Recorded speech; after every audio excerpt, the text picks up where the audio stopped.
Praise the lord. గడిచిన నెలంతయు దేవుడు తన కృపలో మనల్ని కాపాడి మరి నెలలో ప్రవేశపెడుతూ వచ్చాడు. అందుని బట్టి దేవాతి దేవునికి స్తుతి కలుగును గాక. దేవుడి నెల మనకి ఇస్తున్న వాగ్దానాన్ని మనం గమనించినట్లయితే సమూయేలు మొదటి గ్రంథం 1వ అధ్యాయం 17వ వచనం, దేవునితో నీవు చేసుకున్న మనవిని ఆయన దయచేయను గాక.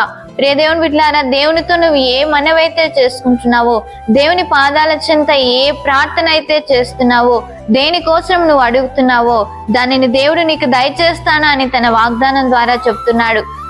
దేవుడిచ్చిన గొప్ప వాగ్దానం నిమిత్తమే చిన్న ప్రార్థన చేసుకుందాం. మహాప్రేమ గల తండ్రి, పరిశుద్ధురైన దేవ, ఈ వాగ్దానాన్ని ఎంతమంది అయితే వీక్షించారో ఈ వాగ్దానాన్ని వారు ఎలా నెరవేరుస్తున్నాండి. నెలంతయు మీ కృప, మీ కాపుదల మీ బిడ్డలకి దయచేస్తున్నామని యేసు నామంలో ప్రార్థిస్తున్నాము తండ్రి. Amen, amen. ప్రతిరోజు ఈ వాగ్దానాన్ని అందరూ వీక్షించండి, అనేక మందికి షేర్ చేయండి. సిస్టర్ దివ్య డేవిడ్ అనే యూట్యూబ్ ఛానల్ని సబ్స్క్రైబ్ చేసుకోండి. ఫేస్బుక్ పేజ్ని లైక్ చేయండి, ఫాలో అవ్వండి. ఇన్స్టాగ్రామ్ని ఫాలో అవ్వండి. దేవుడు మిమ్మల్ని మీ కుటుంబాలని కాపాడును గాక. God bless you.